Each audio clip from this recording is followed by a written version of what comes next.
schulde euch noch das Fazit zu unserer Frankreich-Reise 2024. Ihr habt mir zu der Reise viele Fragen auf Instagram und auf YouTube gestellt. Die werde ich heute beantworten. Meine Augen werden hier hin und wieder mal auf einen Zettel abschweifen, denn diese Menge an Fragen musste ich mir einfach aufschreiben, die konnte ich mir so nicht merken. Ich würde sagen, wir fangen aber einfach oben an und arbeiten uns dann Stück für Stück durch. Wie verlief eure Route und welche Ziele habt ihr euch gesetzt? Unsere Route, die verlief ganz einfach hier aus Ostwestfalen durch das Sauerland runter bis zur französischen Grenze. Dort haben wir das erste Mal auf einem Wohnmobilstellplatz übernachtet, sind dann am nächsten Tag über die Grenze Richtung Lyon. Dort sind wir dann an einem Campingplatz, der hieß Vallée Bleue, gelandet. So ein Wassersportzentrum. Danach ging es dann für uns weiter Richtung Verdun-Schlucht. Konnten leider nicht direkt an der Verdun-Schlucht einen Campingplatz bekommen. Da war alles überfüllt. Wir mussten dann noch mal ein Stückchen weiterfahren. Waren zwar auch an diesem See, an diesem Verdun-See, aber eben halt nicht direkt an der Schlucht. Das war ein bisschen schade. Wir haben einen kurzen Halt gemacht, konnten da einmal einen Blick reinwerfen in diese Bucht. Wir wären ja unfassbar gerne wirklich einmal mit einem Tretboot oder mit einem Paddelboot in diese Schlucht reingefahren. Leider hat es die Zeit nicht zugelassen. Das war wirklich so eins der Highlights auf unserer Tour. Und das werden wir mit Sicherheit nochmal nachholen. Da werden wir nicht das letzte Mal gewesen sein. Das müssen wir auf jeden Fall nochmal angehen. Nach der Verdun-Schlucht haben wir uns dann auf dem Weg zu unserem ersten Campingplatz, auf dem wir länger stehen wollten, gemacht. Das war der Camp du Domaine in der Nähe von Lille-Vendoux. Dort haben wir ungefähr eine Woche gestanden, 6 Tage, und sind dann weitergefahren nach Ramatuelle auf den Les Tonnelles Campingplatz, der Yellow Park. Und von da aus ging es dann am Ende wieder nach Hause.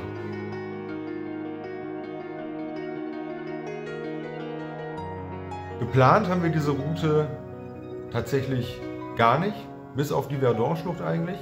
Wir haben uns eine grobe Richtung überlegt, dass wir bei Mulhausen über die Grenze gehen wollen und dann halt runter zur Verdun-Schlucht. Die Plätze unterwegs hat Sarina eigentlich vom Beifahrersitz aus rausgesucht. Wir gucken jetzt mal, dass wir da kurz davor irgendwo einen Stellplatz finden oder sowas Ähnliches. Sarina hat einen. 10 Minuten. 10 Minuten von hier? Ja. Strom, Wasser und 8 € für 24 Stunden. Da haben wir uns vorher wirklich gar keine Gedanken gemacht, wo wir am Ende landen werden. War uns auch erstmal nicht so wichtig. Und wir haben auch in der Vergangenheit schon gemerkt, dass wenn man sich da nicht so viele Gedanken drüber macht, man meistens positiv überrascht wird.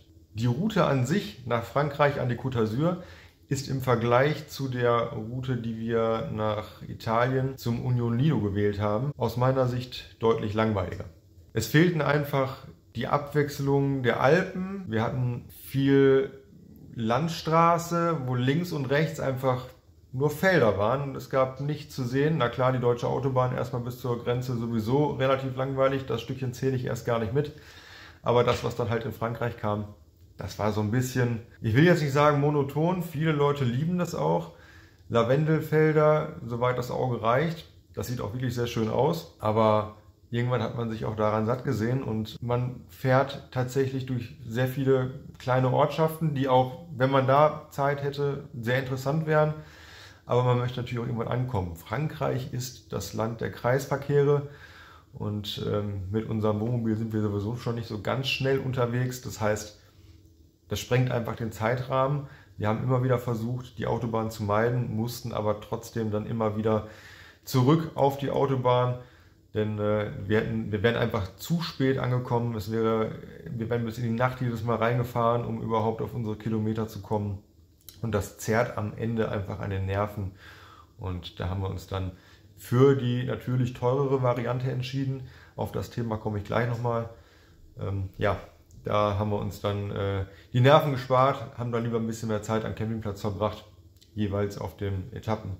Und dann da den Abend noch genossen, noch ein bisschen was gegessen und das war dann für uns deutlich entspannter. Wie lange hat die Planung gedauert und wie lange wart ihr insgesamt unterwegs? Ja, die Planung, die hat wirklich nicht viel Zeit in Anspruch genommen. Wir haben die Campingplätze gebucht.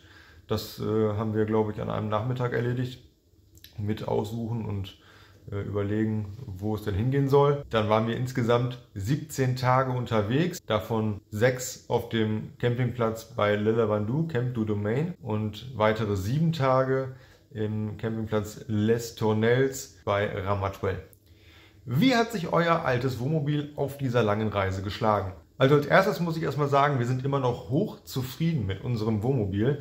Wir lieben die Flexibilität, dass wir, ja, wie schon gesagt, eigentlich gar keine Pläne machen, auf der Anreise zumindest, und dann spontan entscheiden können, wo wir die Nacht verbringen und uns dann immer wieder positiv von diesen Spots überraschen lassen. Denn bis jetzt hatten wir eigentlich wirklich kaum einen Fehltritt. Es gab mal die eine oder andere Situation, wo wir einfach gesagt haben, okay, hier wollen wir nicht stehen bleiben, da fahren wir weiter. Ist ja schön. Ja. Fahren wir weiter, oder?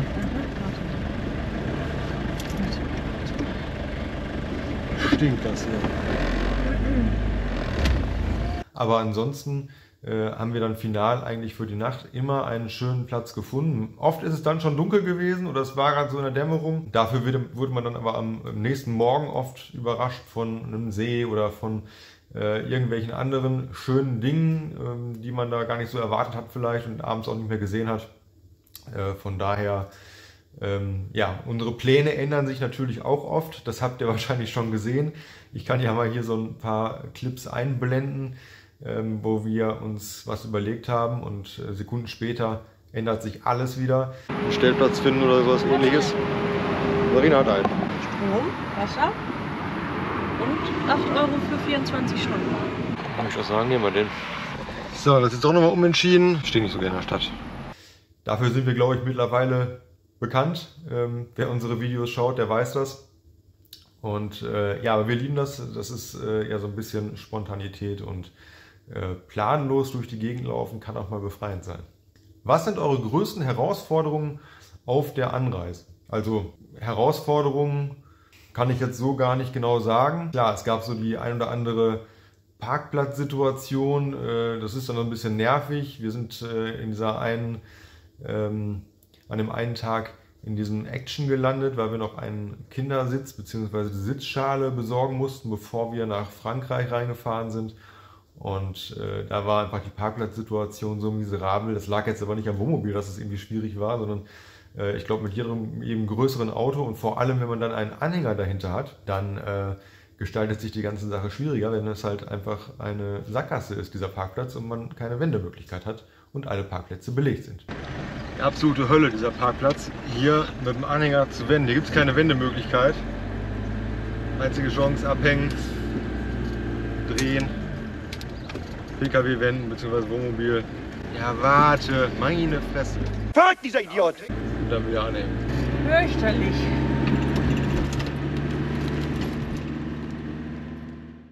Generell muss man aber sagen, Platzprobleme haben wir mit unserem Wohnmobil eigentlich nicht, da das ein sehr kleines Wohnmobil ist, verhältnismäßig. Können noch ein Wohnmobil mit hin, glaube ich. So viel Platz ist hier. Mit dem Anhänger dahinter, klar, war es jetzt ein bisschen länger, aber das sind halt Probleme, auf die jeder, auch Pkw-Fahrer trifft, der halt einen Anhänger hinter dem Fahrzeug herführt. Technische Probleme hatten wir natürlich auch. Ihr habt es gesehen, das Stützrad hat sich auf der Autobahn runtergedreht. Oh! Beziehungsweise eigentlich schon vorher auf einer Landstraße, auf einer sehr schlechten Landstraße im Sauerland. Das hat wirklich alles geschüttelt und gerappelt, und sind Sachen auseinandergefallen und durch die Gegend geflogen im Wohnmobil. Außerdem fällt uns dann langsam das Wohnmobil irgendwie auseinander. Marina hat schon eine Schraube in der Hand. Wir wissen gerade gar nicht, wo die hergekommen ist. Die ist einfach hier von der Decke gefallen irgendwo. Hinten im Wohnraum fliegen auch Sachen irgendwie durch die Gegend, die eigentlich ja, gut verstaut sind. Und das hat sich dann wohl irgendwie auch auf die Kurbel von dem Stützrad ja, übertragen, und vielleicht war es nicht fest genug angedreht. Jedenfalls hat es sich dann gelöst und Stück für Stück immer weiter runtergedreht, bis es dann immer die Fahrbahn erreicht hat. Ja, und das Gummi musste dann natürlich drunter leiden. Das ist weggeflogen irgendwann. Glück im Unglück, so eine Situation kann wirklich mal sehr, sehr böse ins Auge gehen. Aber ja, wir haben wie gesagt Glück gehabt, und es ist nichts passiert.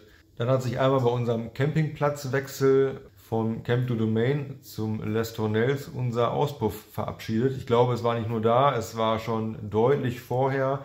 Da ist einfach das Rohr, was ineinander gesteckt ist, abgerostet, beziehungsweise durch die Vibrationen abgebrochen. Ein Stückchen steckt da halt noch drin, die Reparatur habt ihr wahrscheinlich gesehen. Ich habe es dann wieder rausgeholt, habe es zusammengesteckt. Viele haben mich gefragt, hält das noch? Hast du da was nochmal nachgebessert? Nein, habe ich tatsächlich nicht. Ich habe es einfach da wieder ineinander gesteckt. Das ist sehr weich aufgehängt, dieses Rohr da unten in den Gummis. Da ist sehr viel Spiel drin, das kann man hin und her zerren und hin und her schieben. Ich habe das dann einfach zusammengesteckt, festgeschraubt und das hält. Und das wird wahrscheinlich jetzt auch halten, bis es das nächste Mal abrostet bzw. abgebrochen ist durch die Vibration. Dann gab es noch die Situation mit dem Roller. Da ist uns der Riemen gerissen, der Antriebsriemen von meinem Roller.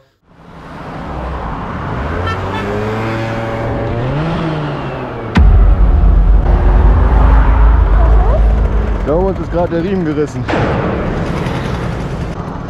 Was für eine Scheiße. Und das war wirklich eine sehr wilde Aktion, diesen Roller wieder zum Laufen zu kriegen. Dazu sage ich aber später noch mal ein paar Worte. Was waren eure Reisehighlights? Mein Reisehighlight war ganz klar die Verdun-Schlucht. Das sah so atemberaubend aus. Da wäre ich so gerne mit dem Boot einmal durchgefahren. Hat sich leider nicht ergeben. Aufgeschoben, ist aber nicht aufgehoben. Wir werden noch mal wiederkommen. Welcher Ort hat euch am besten gefallen? Da muss ich ganz klar sagen, das war Ramatuelle, der Ort, zu dem der Campingplatz Les Tournelles gehört. Es ist ein bisschen außerhalb, beziehungsweise der Campingplatz ist ja eigentlich außerhalb. Das Dorf ist allerdings wirklich sehr, sehr urig. Ganz viele kleine, verwinkelte Gassen. Wir haben dort Straßenmusiker angetroffen, Franzosen, die zur Mittagszeit auf der Straße saßen, Wein und Pastis getrunken haben und einfach das Leben genossen haben. Das war wirklich ein sehr, sehr schöner Moment. Und die Stadt ist einfach so schön gelegen, leicht auf einem Berg, man kann bis zum Wasser schauen. Ja, sehr verträumt das Ganze einfach. Das war wirklich mein Lieblingsort. Eine der meistgestellten Fragen war, wie teuer war eure Reise? Und da muss ich euch jetzt sagen, ich könnte euch jetzt die Summe hier nennen im Video. Das werde ich aber nicht tun, denn ich finde, das hat immer so ein bisschen was Negatives. Es ist ein bisschen negativ behaftet, wenn man jetzt da so eine größere Summe hinklatscht und sagt, dafür habe ich jetzt Urlaub gemacht. Das ist immer so ein bisschen individuell abhängig, wie man seinen Urlaub gestaltet. Ich werde euch die Summe in der Infobox unten notieren. Wer wissen will, was das Ganze in Summe gekostet hat, der schaut da einfach mal rein. Wer es nicht wissen möchte, der kriegt jetzt ein paar Einzelpreise um die Ohren und kann sich dann selber vielleicht ein Bild davon machen. Es kommt ja immer darauf an, wie man seinen Urlaub verbringt. Wenn ich jemand bin, der jeden Tag essen geht und nur von Hummer und Kaviar lebt und Champagner trinkt schon zum Frühstück, dann zahle ich definitiv mehr als jemand, der morgens sich seinen Kaffee selber kocht und die Brötchen vielleicht noch beim Bäcker holt, aber sich das Mittagessen oder das Abendessen auf dem Grill oder im Backofen oder sonst wo selber zubereitet. Was ich allerdings sagen kann, ist, dass der Campingplatz oder die Campingplätze, auf denen wir länger standen, ca. 85 € pro Nacht gekostet haben. Das ist nicht ganz günstig, ja, aber das sind natürlich auch 5-Sterne-Plätze und haben einiges zu bieten. Und in der Ferienzeit ist das einfach so teuer. Die Plätze, die wir auf der Hin- und Rückreise angesteuert haben, auf denen wir jeweils nur eine Nacht gestanden haben, die lagen meistens so zwischen 40 und 60 €, teilweise auch noch günstiger, wenn wir einfach auf einem Stellplatz übernachtet haben. Die Kosten für unseren Kraftstoff waren jetzt nicht deutlich höher, als wären wir nur in Deutschland unterwegs gewesen. Minimal vielleicht war der Dieselpreis höher in Frankreich. Ich weiß noch, dass wir für 1,47 € ohne krumme Zahlen, in Luxemburg getankt haben. Das waren so 20 Cent weniger, als wir in Frankreich bezahlt haben. Wenn man natürlich weiter Richtung Saint-Tropez fährt und direkt an der Küste tanken möchte, dann wird der Sprit relativ teuer. Ich habe da einmal die Roller getankt, da hat der Liter E10 über 2,10 € gekostet, glaube ich. Ja, und dann haben wir noch das große Thema Mautkosten. Ich habe es ja eben schon mal gesagt, wir haben uns dann bewusst dafür entschieden, die teure Variante zu fahren und nicht über die kleinen Dörfer, da uns das einfach zu viel Zeit gekostet hätte. und haben dann ja nun mal die Mautkosten in Kauf genommen, ganz bewusst, waren trotzdem sehr geschockt. Ich hatte mich vorher ja vielleicht ein bisschen unzureichend informiert, was das ganze Thema angeht. War noch so ein bisschen in meiner Italienblase vom letzten Jahr. Die 10-Euro-Vignette für Österreich, ja dann so ein bisschen Maut in Italien, war ja eigentlich ganz angenehm, war nicht so teuer, fand ich jetzt. In Frankreich hat sich das Ganze dann so ein bisschen anders herauskristallisiert. Wir haben an mehreren Mautstationen auf einen Schlag ca. 100 Euro zahlen müssen. Was? 94 Euro! Und am Ende waren wir bei 343 Euro für Hin- und Rückweg. Das ist ungefähr das Gleiche, was wir an Diesel bezahlt haben, um die 3000 Kilometer hinter uns zu bringen. Also kann man schon sagen, dass die Maut die Fahrtkosten verdoppelt. Das mag aber auch daran gelegen haben, dass wir halt mit einem relativ hohen Wohnmobil unterwegs sind und dahinter den Anhänger mit den Rollern haben. Ein Vorteil der hohen Maut ist allerdings noch das angenehme Fahren auf der Autobahn. Wir hatten, ich glaube, eine Baustelle auf der ganzen Tour in Frankreich und sind halt nie wirklich in einen Stau geraten. Das kennt man in Deutschland halt so gar nicht. Und man gewöhnt sich dann tatsächlich sehr schnell, ich habe es auf der Rückfahrt nochmal erwähnt, man gewöhnt sich sehr schnell an dieses entspannte Fahren, an die leeren Autobahnen in Frankreich. Wenn man da wieder zurückkommt nach Deutschland, dann ist man von der A2 doch wieder relativ schnell genervt. Was war für euch auf der Reise unverzichtbar, beziehungsweise hat euch das Leben erleichtert und was habt ihr an überflüssigen Kram mitgenommen, worauf hättet ihr verzichten können? Also ganz, ganz klar, die Klimaanlage hat uns das Leben enorm erleichtert, vor allem im Süden. Wobei, so weit mussten wir gar nicht erst runter. Die erste Übernachtung an der französischen Grenze, das war noch die deutsche Seite, die war schon so unangenehm, weil das einfach so schwül war. Wir hatten einen Regenschauer, danach wurde es wieder warm. Alles war so ein bisschen klamm und so eine Klimaanlage, die kühlt nicht nur, die trocknet auch die Luft und macht das einfach das Klima angenehmer im Wohnmobil. Daher ja, kann ich nur wirklich jedem empfehlen, der so ein Gerät nicht im Wohnmobil, Wohnwagen oder sonst wo drin hat. Baut euch sowas da rein, ob das jetzt so ein zweiteiliges System ist oder ob das so ein Kombigerät ist, wie wir es haben, was eigentlich für den normalen Haushalt gedacht ist. Ich verlinke euch mal unten in der Videobeschreibung das, was wir verbaut haben. Ich kann es wie gesagt nur jedem empfehlen. Es macht das Leben einfach deutlich angenehmer und ja, ist einfach wirklich ein Gamechanger, wie man so schön sagt. Was hatten wir an Überflüssigen mit? Da müsste ich jetzt wirklich schwer nachdenken. Die Roller waren es jedenfalls nicht. Die haben uns wirklich auch einen Benefit gebracht. Ich glaube, ich habe immer zu viele Klamotten mit, obwohl ich schon sehr wenig mitnehme. Eigentlich nur ein paar weiße T-Shirts und ein paar Badehosen. Oh, ich habe einfach nichts zum Anziehen. Von daher bin ich da relativ einfach gehalten, was das angeht. Aber sonst wüsste ich tatsächlich nicht, was wir so an überflüssigem Kram mitgehabt hätten. Wir haben uns aber auch Mühe gegeben, alles zu benutzen, was wir mitgeschleppt haben. Wir haben zum Beispiel ja die Stand-Up-Paddleboards, die wir letztes Jahr noch in Italien mit hatten, dieses Mal zu Hause gelassen, da wir festgestellt haben, dass wir die einfach zu selten benutzt haben und der Aufwand dafür zu groß war, um sie mitzunehmen. Wie konnte das mit deinem Roller passieren? Naja, Leute, also ich habe 2 alte Roller wieder fertig gemacht. Man muss ganz klar sagen, bei dem einen war halt noch ein alter Riemen drin. Der Roller wurde ganz schön stark belastet mit 2 Personen und die ganzen Hügel da rauf und runter. Und ja, wir haben da schon ordentlich Gas gegeben. Irgendwann ist halt so ein Riemen mal an seinem Lebensende angekommen. Ich hatte eigentlich gedacht, dass ich den Riemen tatsächlich vorher noch gewechselt hätte. Habe ich auch, aber bei dem anderen Roller, ja, den anderen habe ich einfach schlichtweg vergessen zu wechseln. Das hat sich dann gerächt. Ihr habt es gesehen. Ich bin einen ganzen Nachmittag durch das Umland von Saint-Tropez gefahren und habe mit zig Menschen gesprochen, mit Händen und Füßen, Englisch, Französisch, ja, mein Französisch ist eigentlich nicht vorhanden, und habe versucht, diesen Riemen oder überhaupt irgendeinen Riemen zu organisieren, damit ich den Roller zumindest provisorisch wieder fahrbar bekomme. Am Ende hat es ja funktioniert. Yeah! Die Karre läuft wieder. Allerdings musste ich mich da schon sehr dreist auch in so eine Werkstatt selber einladen. Von sich aus hätten die Leute das nicht gemacht. Dann wäre ich definitiv ohne Riemen wieder nach Hause gefahren. Aber am Ende war es natürlich der falsche Riemen. Klar, Roller lief nicht mehr so, wie er laufen sollte. Das habt ihr auch gesehen.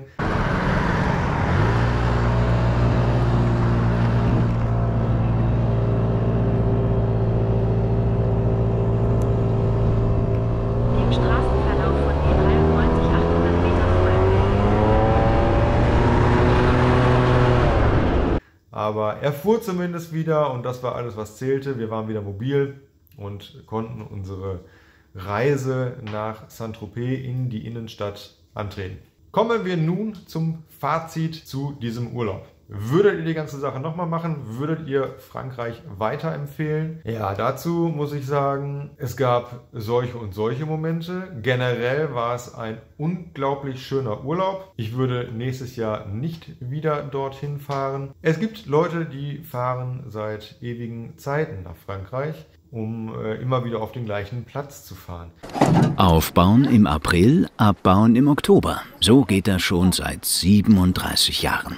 Solche Menschen sind wir nicht. Wir genießen die Abwechslung, fahren das eine Jahr nach Italien, das nächste nach Frankreich und nächstes Jahr wird es auch woanders hingehen. Das werde ich aber jetzt noch nicht spoilern. Dazu kommt demnächst nochmal ein separates Video, was da 2025 alles so passieren wird. Ich kann euch sagen, es wird auf jeden Fall aufregend, es wird spannend und es wird auch außergewöhnlich. Oh ja, was Spannendes und was zum Spielen und Schokolade. Also wird das für uns nächstes Jahr natürlich nicht in Frage kommen. Irgendwann mal wieder. Klar, ich kann das einfach nicht empfehlen. Es war ein schöner Urlaub, ganz klar. Frankreich wird jetzt nie mein Lieblingsland. Das muss es aber auch gar nicht.